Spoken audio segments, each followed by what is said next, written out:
Hey guys, how's it going? Sully here, and welcome back to episode 20 of my Ultimate Ironman progress. As I'm sure you can already tell, this episode's going to be a bit of a different one in that I am just talking over it, post-commentary type thing instead of live commentary with the clips in order.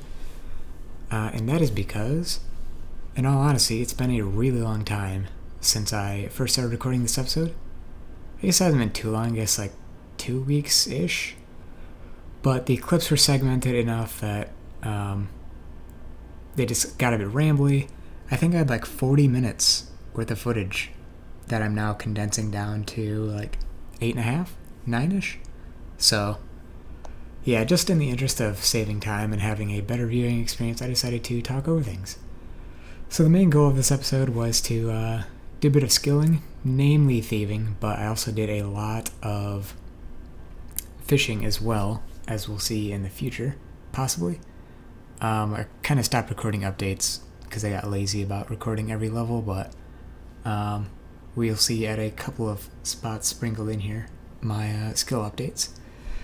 So main motivation was, of course, to get my skills up, and it ended up fairly close to 1,400 total. I'm not logged in anymore. I just went to check, and by 1,400 I mean 1,500. So, started out with a bit of fishing there, and that's what I did whenever I needed to AFK. But apart from that, I went straight to blackjacking to start working towards the main goal of thieving. I also had a bunch of birdhouse runs sprinkled in here, and I used whatever seeds I got from that I could towards farming immediately, and ended up storing a bunch of palm tree seeds as well. Ended up with 5 total that I will show at the beginning of next episode as well. During this time, I also shuffled my looting bag around a couple of times and ended up working on farming my mahogany trees, which was a significant portion of the farming XP I gained during this episode. So, once again, planted whatever fruit trees and regular trees I thought were worthwhile, and ended up getting quite a bit of farming XP through that. The mahoganies are just insane. I have about 6 left, and I will be planting another 3 at the beginning of next episode, I believe, or at least shortly after the beginning, because they're ready tomorrow, real time. And apart from that, I'm ready to have the bag space cleared up. Anyways, I stayed at, skipping ahead here, I know the video is probably going to jump around quite a bit. I ended up sticking with blackjacking until 87 when I decided I had enough money to get 60 smithing from superheating gold at the blast furnace, and my wrists were in massive pain from blackjacking so much. I didn't let it get too bad. I, of course, went to do other stuff, so I ended up wanting to finish out 60 smithing in order to do the Ardoon medium diary, so I could go to Ardoon Nights instead of blackjacking, which is a bit less cling intensive and better on the wrist and hand overall. I also decided that while I have the money and I'm taking a break from thieving, I got up to 61 crafting.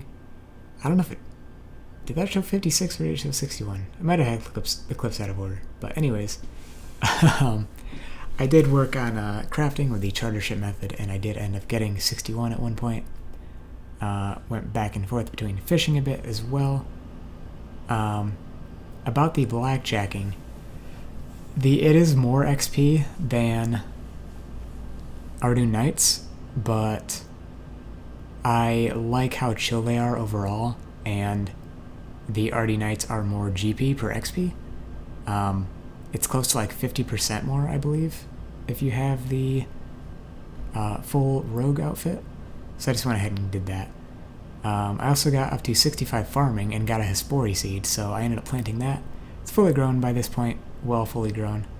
And I ended up, well, I haven't used the dying to it method yet, but I will employ that sometime in the future, I'm sure. Just a bit easier to do things the other way now, either in like Edgeville or Zolra, just because it's cheaper. Though I have money now, so it's not a huge deal. Yeah, so speaking of money, The place I ended up buying my niche runes from was the Wizards Guild, I think that's what it's called, not the Magic Guild. Because it's just cheaper there than Ali Morisane. Ali Morisane is usually, you only use it in the very early levels, so. Right. Apart from the lunar diplomacy requirement, one reason I got my crafting up was for U birdhouses, which is the birdhouse type I'm going to stick with pretty much forever, because I don't think it'll be worthwhile chopping magic trees. If I end up getting some noted, then I'll do that instead, or possibly some other noted types, because I think the time saved is worth, going down a tier of birdhouse or so. Not that I think I'd be getting like noted maple or mahogany logs, and even if I did, I'd use them for construction or something. So one of the tasks for the medium diary involved planting strawberries, so I did some master farmers, and ended up getting a few seeds needed for other diaries as well. I went for watermelons because I knew I needed them for the Mauritania hard diary, which I wanted to do at some point in the future, but I didn't realize that I needed to start the Great Brain Robbery in order to plant those. I thought it was on a different island, so those are sitting comfortably in my looting bag until I get up to 50 prayer from probably Ensouled Heads. So, went around, finished up the remainder of the Arduin medium task I had that included upgrading the Iron staff, which costs a whopping 200k, but I am going to put that to use in the future, probably against Dagannoth Rex, notably. I don't know if I'm going to use it anywhere else because I don't think I'll need it. And of course, the lamp went straight onto Herblore, getting us a bit closer to 56. Wow, okay, that was a lot of stuff to talk about.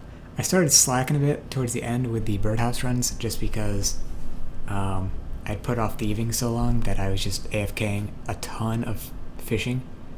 And I got up to I think I got up to 80 fishing, honestly, which is not going to be explicitly shown in one of these clips, I don't think. But when I pan over to my levels, it should be easier to see. Also mixed in Tears of Gothics here, of course, whenever I could. I think it was only twice, maybe 3 times, and that all went into rune crafting. Ended the episode off at 47. Very nice progress being made there. This is one last, I think the last mahogany run before the end. Actually, maybe not. Oh, no, I did one off camera. My bad.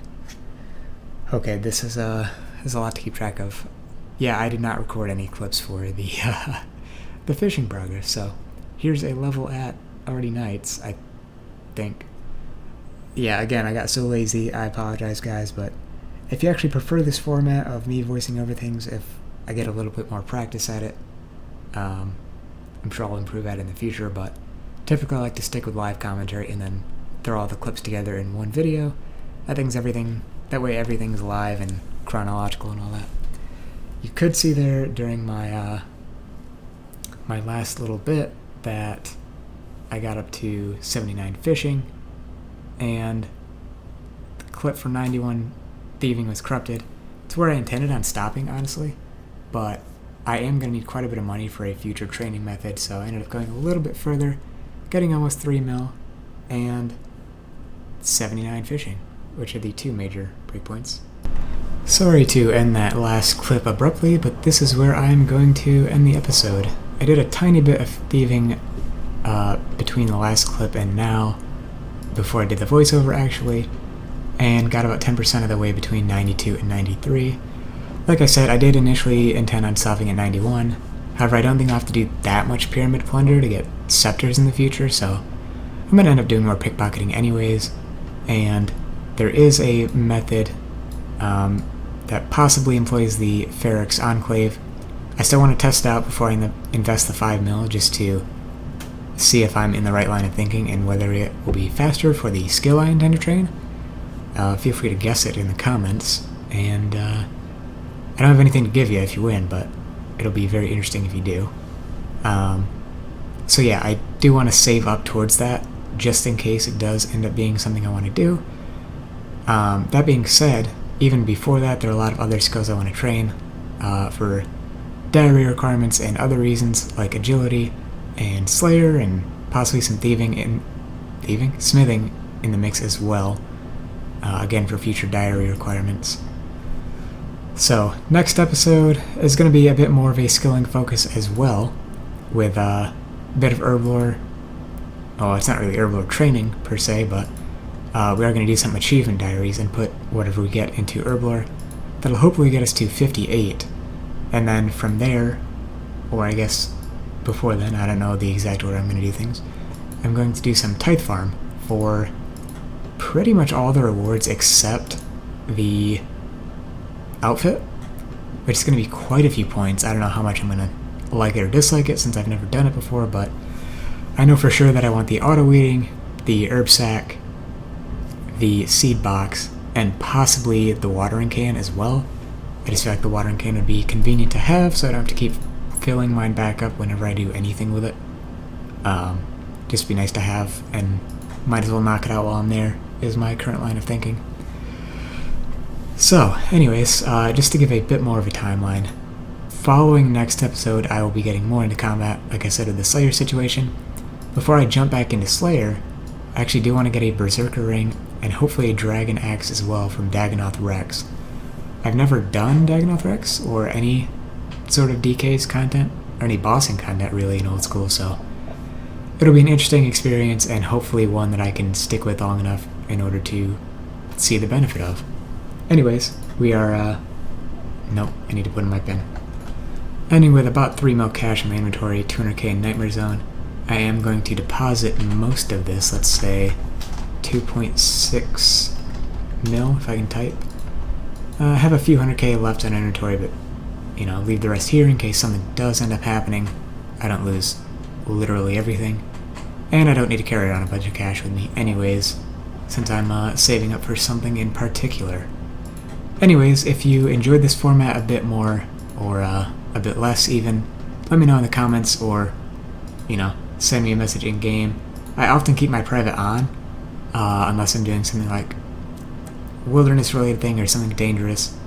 Not usually in a CC, but I have been in some in the past. Yeah, I joined Mudkips, I can't remember why. But I have joined a few others in the past as well. So yeah, I typically have my private on if you want to add me.